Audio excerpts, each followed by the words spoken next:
If you're watching this video because you were doing a search on YouTube, you've already figured out that you're screwed. So, I figured that out, and I intend to solve it with a plasma cutter, because this is beyond dumb. That gas tank goes underneath there. On an MTD, which is what this is based off of, this is based off of a 90s MTD chassis, what MTD did was they put the pan around the same exact cowl. This actually sits about ½ an inch lower in an MTD. So you undo a bolt there, you undo a bolt there, you undo a bolt there, and you undo a bolt there. You lift and you pull that off and you replace your gas tank. Not that big of a deal. But on the John Deere, they chose to up the ante. This sits over the top of that pan.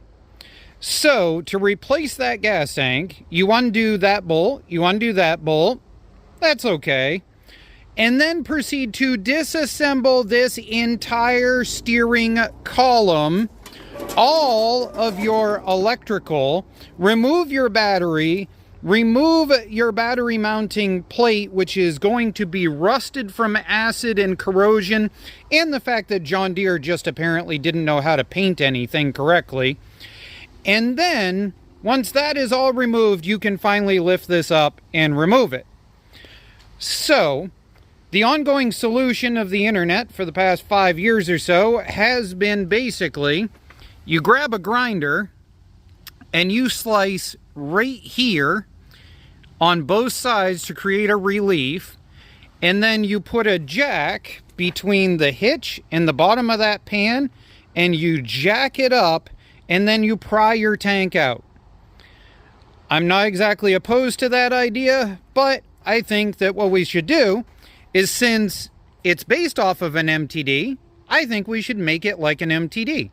I think we take my plasma cutter and we plasma cut all the way around that so that it just lifts off with 2 bolts like it's supposed to, and then drops back down on in place.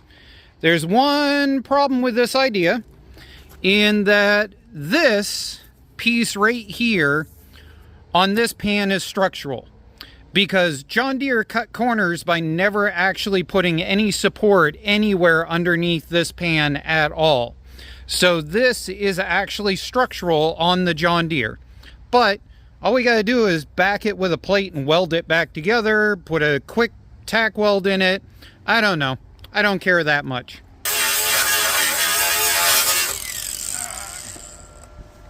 There we go. We got our ground there. Got our safety burn-in goggles. I think what I'm going to do is I can go under here, then push this forward, and then cut across in there. I've got my plasma cutter dialed down a bit, so let's see what happens.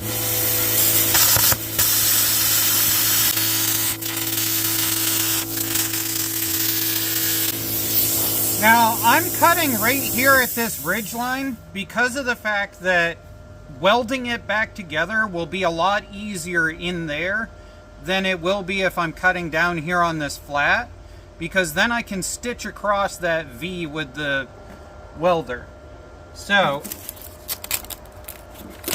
see if we can just cut further across here. Yeah, I don't know if you can see that smoke, but something's on fire. Whatever. Let's finish cutting it and then we'll care.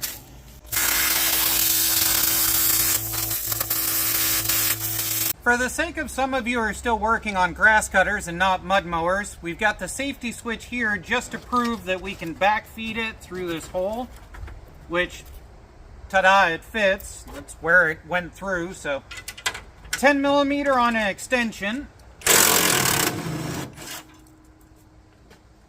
and 10 millimeter on an extension.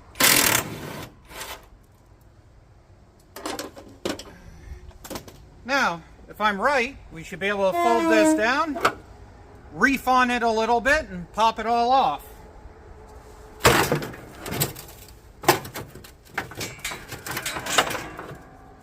Oh, I forgot that on the deck height adjuster, you gotta take the handle cover off.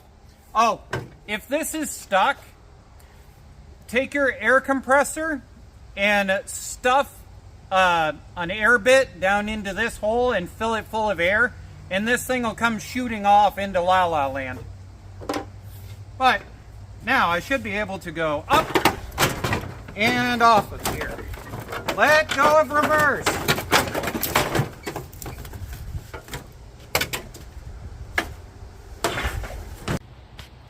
Now, over there, I have a YT3000 Craftsman, and that thing has lived there because of the fact it's basically the same as a John Deere, only it was priced $1,000 less. But there are certain differences, even though they share the same exact MTD-style chassis. And one difference is that John Deere marketed welding the frame as a structural improvement. On the other hand, a Craftsman, which uses the same kind of under-seat gas tank and has this coming over the top, does not require you to remove everything to do the gas tank. Instead, on a Craftsman, if we come around on this side and we look in, this back plate is on an adjuster, and you can undo that back plate and undo it from this and pop it out and then lift this up just enough to put a gas tank in. This, they at least cared about fixing it later. That, they just wanted to charge you extra because of the fact that they painted the hood green in order to cover up that it's actually a purple MTD GT. But, anyways, at this point, yay, I can remove the gas tank. And look at that, it's exactly the same as the MTD one. Side note, if you are in here this far, this is the time to change out your drive belt. I am not going to be doing it right now, but I'll show why. All of this is underneath gas tank. All of this is underneath non-removable seat pan. So that has to be undone in order to drop that bar down, to undo this, to be able to lift this up enough to get it out from around that, to thread this in. Now, there are some people that have figured out, and I don't know how they managed to do it, but I have noticed some people talking about it.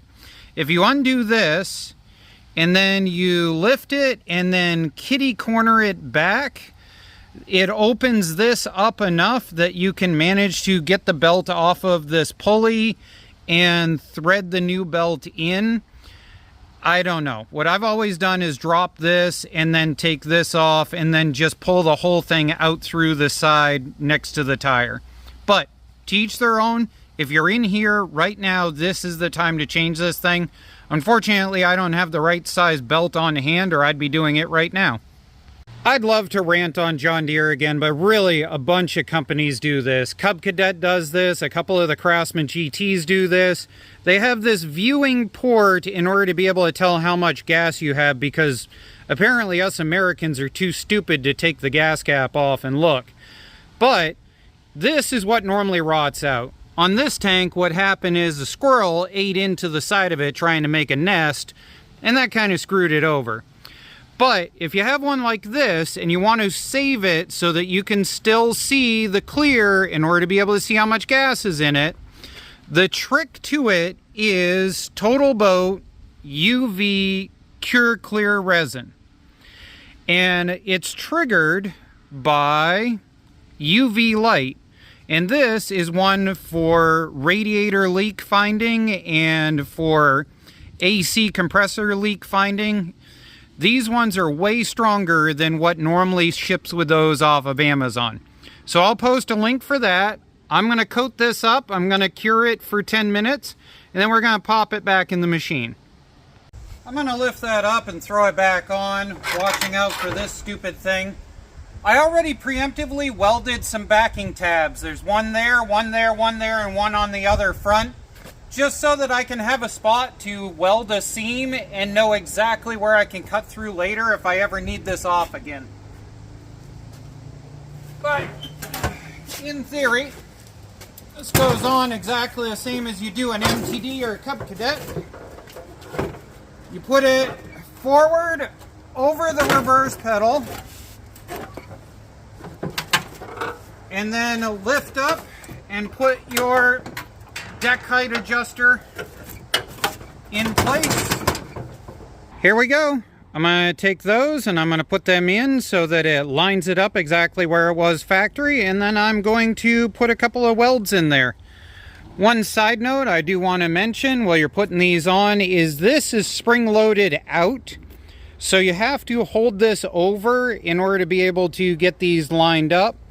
But otherwise than that, as you can see, the seams are lining up right around the front.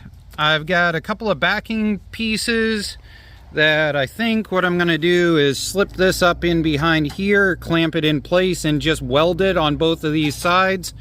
Remember, this is structural. There is nothing underneath here for support. So at the very least, this is going to have to be welded. And I'm going to probably do right in here where it's easy to get to with a grinder in the future. Now, remember, whoops, sorry, didn't mean to scare you. I know. My YouTube voice is mean, I know. Now, remember, you have a giant air pocket in your gas line now, especially depending on how long your tank has been messed up. So let's see if we can get it to crank over. We're going to set it to full choke and see if it'll prime up.